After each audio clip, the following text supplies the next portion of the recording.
力滑稽なことを言いますね。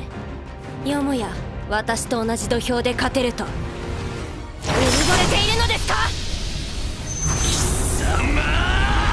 いいえ、土地狂った弟を止める、それは姉としての権利ですね。でもね、魔法は明日への祈りとみんなの幸せを願うものでできているんだよ。What an absolute banger fire of an ending.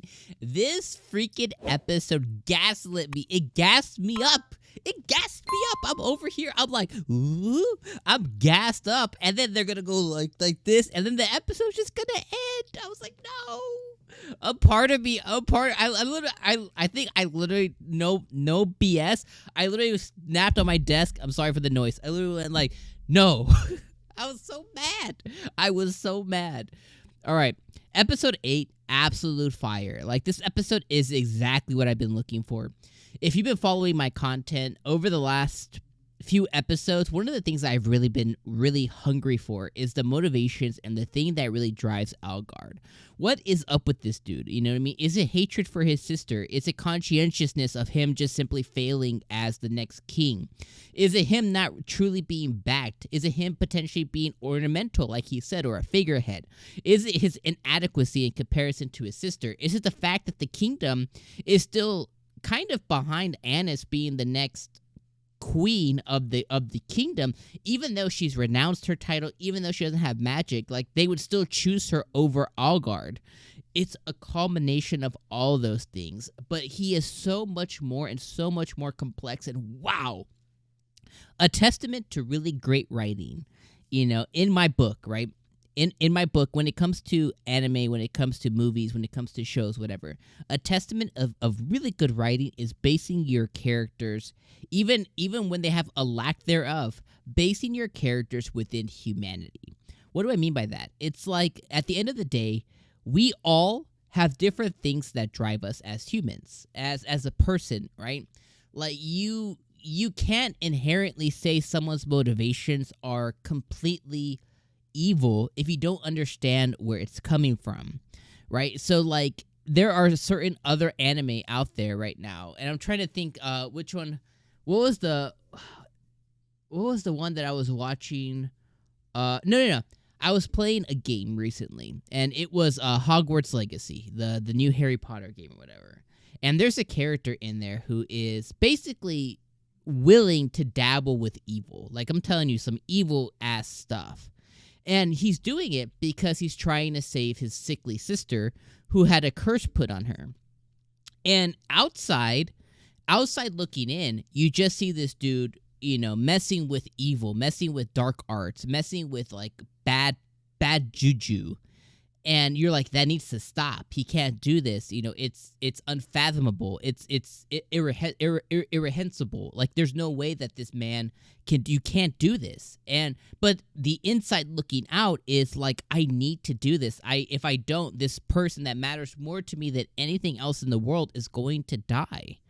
And at the end of the day, when I think about it, right, if you have something or someone that is so utterly important to you, you get blinded to everything else, especially if there's a light at the end of the tunnel to where you could maybe save the one thing that matters most to you. And I think we could all agree that, you know, when something so important to you, whether it's something or someone, becomes null, no longer exists, sometimes people become empty. They become a former shell of themselves. So if you have the chance to be able to save, you know, I think that's so important. So the reason I mention that is a testament of really good writing is giving humanity, and the humanity that we all have is the decisions I make, that you make, that person makes, are all based on your own self and your own experiences. So when that ties back into 𝐜𝐴LGARD here, you can't necessarily hate the dude because his motivations are, again, outside looking in, kind of effed up, but it comes from a place of good inherently within. And I love that. I love when anime goes to these levels. So in this episode, right, we find out the whole entire thing. The Duke, and 𝐜𝐴LGARD put a plan together to basically draw Annis away so that he could go, Algard can go to her remote palace and go F up Lainey. Apparently, he's not so ignorant to not realize the fact that she's had a magic stone within her. Now, he does, like he explained to us this episode, he does have feelings for her, he does love her even, but he has to put these things aside for the greater good, for his greater goal. He's willing to even sacrifice the person that he's admitting that he loves. Like, wow, that's pretty, like, that's some deep cut stuff there. And he kind of figured all this stuff out, and he goes to go and, while Annis and Euphyllia are distracted, he goes and tracks down Lonnie, and he gets, or Lainey, whatever, he gets to there, and, you know, he fights off Ilya, which Ilya's a badass. He fights off Ilya, and he grabs her heart, and he grabs a magic stone, like a big-ass stone, out of her, and this man shoves it into his chest, becoming a vampire himself. Dope. That is dope. But then we get the bigger thing, and I'll talk about the rest of the episode too. We get the bigger thing where he begins to explain to us, you know, he's tired of the kingdom's huge divide between commoners and between nobility. He's tired of the disdain that one group has for the other, and conversely, the other has for that group. He's tired of every emphasis in the kingdom being put on magic. He wants a prosperous kingdom so desperately that he's willing to do anything for it. He is not ignorant enough to know that somebody before him tried to do the thing that he wants to do and failed beautisimously at it. His grandfather attempted to do the thing that he wants to do, but failed at it, and he caused a further divide. He caused an uproar. He caused a coup of nobility that refused to accept this future that they were trying to present. So, rationality-wise, the only thing that he can do at this point is seek out a magical assistance. In this case, seek out the vampire's power, which allows him to have more control over people's opinion, more sway over people's feelings. And he will force the kingdom that he wants to do upon others based on his ability that he'll have as a vampire. The reason that he went down the path is because he feels like he's just a ornamental figurehead of a next king, and he doesn't have enough sway, power, influence, or charisma, honestly, to be able to sway others naturally.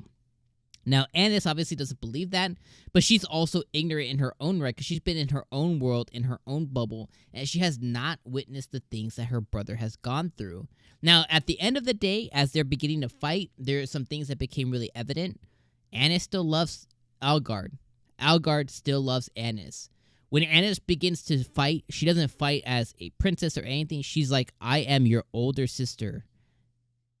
And I think she needed to go a little bit deeper here, but she needed to be like, I'm your older sister, I love you, and I refuse to see you do what you're going to do because you're going down a path of no return. And I think that's the message that was conveyed. It just wasn't said completely, or maybe it was mistranslated, whatever.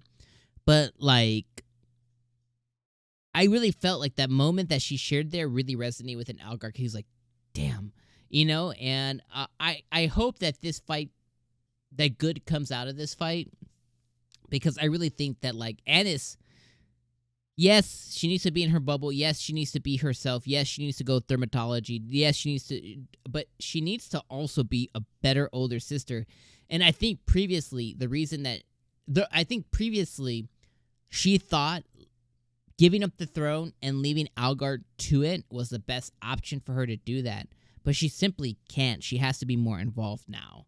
Even more so now that Homeboy just stole the magic stone. Now the next thing from that is can she get it back?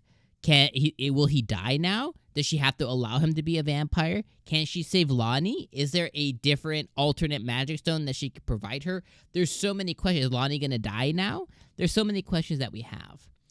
Last thing, best girl to me is Tilty. I love Tilty. I love Tilty so much. She's my right type of evil. Like every time she's on the screen, I'm just like, I'm almost foaming at the mouth. I'm like, yeah, that's the girl there. Tilty, she handles her stuff. She puts everybody down at at that conference, and like, yo, I hope she kills all of them. Like, no witnesses will leave here. But I thought that was amazing. Incredible episode, 10 out of 10. Man, this anime is just so good. And I'm telling you, that writing is a art, and it makes the biggest difference in the world from storytelling. And it can just really capture me, you, and an audience. All right, I've taken up 10 minutes of your time. Thank you so much if you're still here. Appreciate you, and I'll see you next week. Peace.